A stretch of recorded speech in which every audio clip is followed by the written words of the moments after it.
Halo semuanya, selamat datang di website saya Ziana Adani.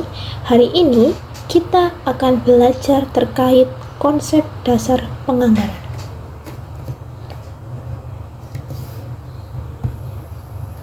Jadi, anggaran itu apa? Anggaran merupakan rencana terperinci mengenai perolehan dan penggunaan sumber daya, terutama keuangan, yang dinyatakan secara kuantitatif atau dalam satuan angka. Dan anggaran ini juga dinyatakan untuk satu periode, jadi memiliki jangka waktu tertentu. Kemudian, penganggaran. Penganggaran itu didefinisikan sebagai dua hal. Yang pertama ada proses perencanaan. Jadi penganggaran ini merupakan kegiatan membuat rencana kerja secara sistematis untuk masa depan, yang biasanya ini adalah dalam satuan 1 tahun, yang diterjemahkan atau dinyatakan secara kuantitatif, jadi dalam satuan angka. Kemudian jika proses pengendalian adalah, maksudnya seperti ini. Jadi setelah anggaran itu disusun, kemudian disesuaikan atau mungkin disetujui oleh manajemen, maka perusahaan akan menerapkan apa yang sudah mereka rencanakan untuk mencapai apa yang mereka inginkan.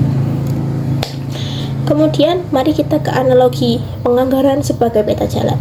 Jadi peta jalan itu tujuannya adalah untuk memberitahu kita dari mana kita akan memulai perjalanan kita, atau berapa sumber daya yang kita miliki. Kemudian peta jalan juga berfungsi sebagai petunjuk di mana kita akan pergi. Jadi tujuannya kita kemana, atau jika di perusahaan analoginya adalah laba yang ingin kita dapatkan. Kemudian rute mana yang harus kita ambil untuk mencapai tujuan tersebut. Jika kita tidak memiliki peta, kemungkinan besar kita akan menghabiskan sumber daya di tengah jalan tanpa tahu apakah kita semakin dekat ke tujuan atau mungkin kita hanya berputar-putar. Maka dari itu, dengan anggaran kita akan tahu persis berapa banyak bahan bakar, atau analoginya di sini adalah berapa banyak uang yang kita miliki. Kemudian pos-pos penghentian atau biaya apa saja yang akan kita temui di depan, dan juga berapa lama waktu tempuh yang harus kita perkirakan, atau anggapannya itu merupakan berapa jangka waktu anggaran itu. Selanjutnya ada fungsi dari penganggaran. Penganggaran ini memiliki 6 fungsi utama atau 6 fungsi umum yang sering kita temui. Yang pertama adalah fungsi perencanaan. Jadi anggaran ini menjadi perencanaan untuk seluruh keuangan yang dimiliki oleh perusahaan. Contohnya, perusahaan memiliki modal segini, kemudian perusahaan memiliki sumber daya segini. Kemudian, perusahaan juga ingin mendapatkan laba segini. Maka dari itu, selama proses mencari laba itu sendiri, mereka akan menentukan berapa banyak biaya yang harus mereka keluarkan dan berapa biaya yang harus mereka optimalkan untuk mencapai laba tersebut. Selanjutnya adalah fungsi koordinasi. Ini merupakan koordinasi antara manajemen dan juga staff agar mereka mampu mencapai sebuah anggaran. Kemudian ada fungsi pengendalian. Ini masih sama dengan yang pengertian penganggaran sebagai pengendalian tadi. Jadi setelah anggaran itu disahkan, dia akan diatur untuk mencapai. Jadi agar seumpama kita menganggarkan biaya A 10 juta, maka dari itu kita akan mengoptimalkan agar biaya A itu tidak lebih dari 10 juta, atau kalau bisa bahkan kurang dari 10 juta. Kemudian ada fungsi motivasi.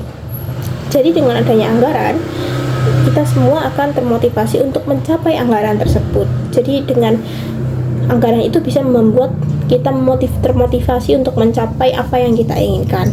Selanjutnya ada fungsi otorisasi. Ini sama seperti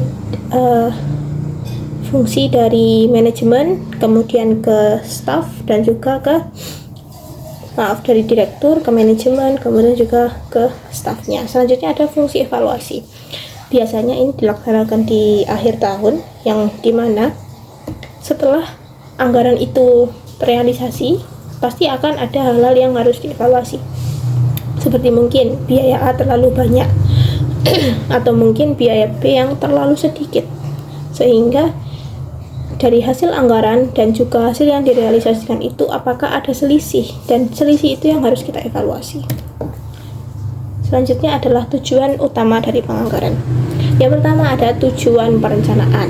Di sini ada 3 hal. Yang pertama itu adalah menetapkan sasaran yang jelas, kemudian mengantisipasi masalah, dan juga yang terakhir adalah optimalisasi sumber daya yang dimiliki oleh perusahaan. Tujuan kedua adalah tujuan koordinasi. Di sini tujuan koordinasi itu adalah menyinkronkan antara aktivitas pembelian dan juga aktivitas pengeluaran agar mereka itu mau menghasilkan laba yang diinginkan perusahaan. Selanjutnya ada memperjelas tanggung jawab masing-masing divisi. Dan yang terakhir adalah tujuan pengendalian dan evaluasi. Jadi di sini ada 3 hal. Yang pertama adalah standar pengukuran terkait apa yang mereka inginkan. Jadi bagaimana mereka menganggarkan, kemudian bagaimana mereka mengendalikan apa yang mereka anggarkan dengan apa yang terjadi. Selanjutnya adalah penilaian kinerja.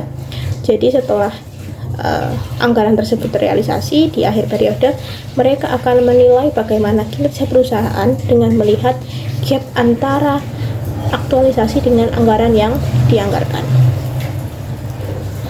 Kemudian ada karakteristik anggaran yang baik bagi perusahaan. Yang pertama didasarkan pada kenyataan. Jadi dia itu tidak terlalu anggapannya tidak terlalu halu, atau mungkin dia juga tidak terlalu di bawah kenyataan. Seperti contohnya kita menganggarkan sesuatu yang tidak mungkin.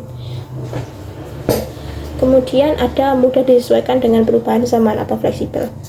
Hal ini harus dimiliki oleh semua anggaran karena perubahan zaman itu pasti mengacu adanya kenaikan harga ataupun juga dengan persaingan yang lebih tinggi. Maka dari itu anggaran yang fleksibel itu adalah hal yang harus dimiliki oleh perusahaan. Kemudian ada mencakup semua kegiatan dan fungsi dalam organisasi. Di sini semua di organisasi itu pasti ada departemen-departemen terkait. Maka dari itu anggaran yang baik dia harus mampu mencakup semuanya agar mampu memaksimalkan sumber daya yang mereka miliki. Dan yang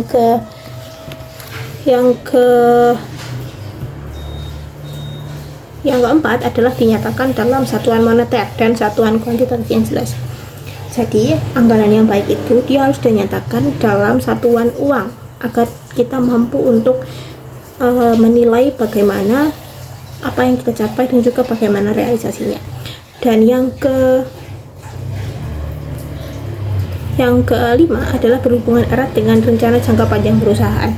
Contohnya perusahaan A, mereka ingin untuk listing atau mereka ingin go public, ingin memiliki equity yang tinggi sehingga nanti di akhir periode mereka ingin IPO misalnya. Maka dari itu anggaran itu dia harus mendukung adanya keinginan perusahaan untuk IPO. Dan yang terakhir adalah melibatkan manajer dan staf dari berbagai level selama penyusunannya.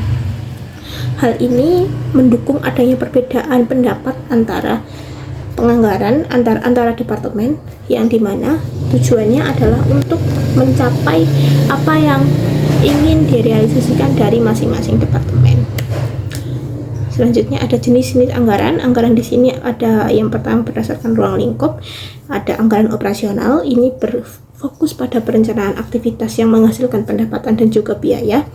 Kemudian hasil dari anggaran operasional ini adalah proyeksi dari laba rugi. Selanjutnya ada anggaran keuangan. Anggaran ini fokus pada posisi dan aliran uang perusahaan, yang dimana hasil akhir dari anggaran ini adalah proyeksi neraca dan juga proyeksi arus kas. Selanjutnya berdasarkan fleksibilitas. Yang pertama ada anggaran parsial. Anggaran ini disusun dengan ruang lingkup terbatas dan hanya mencakup kegiatan atau fungsi spesifik perusahaan. Contohnya anggaran kas, atau mungkin anggaran modal, atau mungkin anggaran utang. Jadi tidak mencakup semuanya. Selanjutnya ada anggaran komprehensif. Anggaran ini adalah anggaran yang paling kompleks, yang paling komplit di dalamnya. Jadi di dalam anggaran komprehensif ini ada anggaran parsial dan juga anggaran operasional. Baik, selanjutnya ada anggaran tradisional. Ini merupakan anggaran yang disusun berdasarkan anggaran tahun sebelumnya dengan penyesuaian. Jadi anggaran ini tidak terlalu kompleks daripada anggaran lainnya. Selanjutnya ada anggaran berbasis nol. Anggaran ini disusun dari nol, jadi beda dengan anggaran tradisional yang dimana dia hanya mengambil dari masa lalu. Tapi anggaran berbasis nol ini dia memang benar-benar semuanya direncanakan dari nol. Mungkin cukup sekian materi dari konsep penganggaran hari ini. Terima kasih semuanya atas perhatiannya, dan jangan lupa dikerjakan tugasnya yang ada di bawah video ini. Terima kasih.